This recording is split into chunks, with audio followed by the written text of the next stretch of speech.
पहले नासा, रूस और चीन और अब भारत।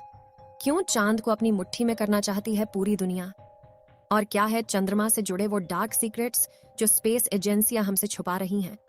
जानेंगे धरती से चांद तक के इस रोमांचक सफर के बारे में। दोस्तों, भारत के चंद्रयान 3 ने का विक्रम लैंडर चांद की सतह पर सॉफ्ट लैंडिंग करेगा। वहीं रूस का लूना 25 भी चांद की तरफ रवाना हो गया है, जबकि साल 2024 में नासा भी अपने आर्टेमिस प्रोग्राम के तहत एक बार फिर वैज्ञानिकों को यानी एस्ट्रोनॉट्स को चांद पर भेजने वाला है। और चीन भी जल्द ही एक और मून मिशन करने वाला है। लेकिन अब सवाल आता है कि इन सभी देशों को चांद पर ऐसा क्या दिख गया जो चारों ओर चांद पर पहले पहुंचने की होड़ मची हुई है? और चांद से जुड़े ऐसे कौन से रहस्य हैं जिनसे से पर्दा उठाते ही हमारा चांद को देखने का नजरिया ही बदल जाएगा?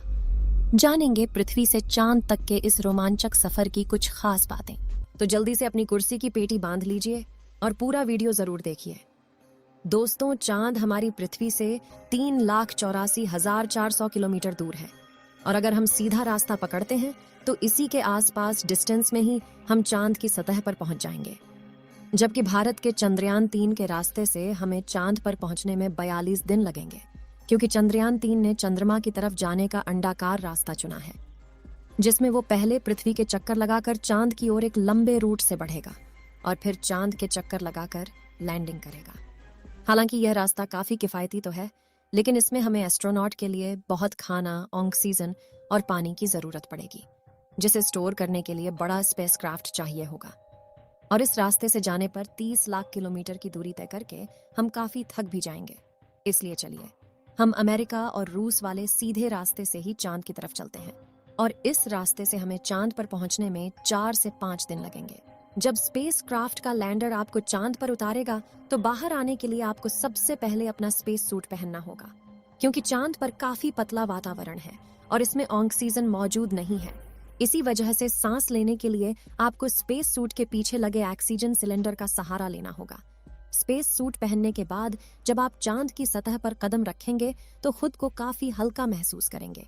दरअसल चंद्रमा का गुरुत्वाकर्षण पृथ्वी से 6 गुना कम है, इसलिए अगर पृथ्वी पर आपका वजन 60 किलोग्राम है तो चांद पर यह सिर्फ 10 किलोग्राम हो जाएगा। इसी वजह से पहली बार चांद पर कदम रखते ही शुरुआत में आपका बैलेंस बिगड़ेगा और आप चलने के बजाय उछलते हुए नीचे भी गिर सकते हैं। इसलिए चांद की सतह पर संभल कर कदम रखना जरूरी है। खैर, अब चांद की सतह की बात करें तो यहाँ पृथ्वी की तरह सीधे रास्ते नहीं बने हुए हैं, बल्कि चांद की सतह ऊबड़ खाबड़ है और यहाँ जगह जगह पर चट्टानें, पहाड़ और बड़े बड़े क्रेटर यानी गड्ढे हैं।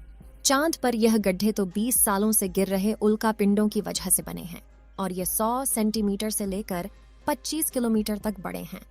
वहीं चांद की मिट्टी यानी कि लूनर सॉइल बिल्कुल ज्वालामुखी से निकलने वाली राख जितनी पतली है और इसका रंग भी पृथ्वी की मिट्टी से ज्यादा डार्क, बिल्कुल सीमेंट की तरह होता है।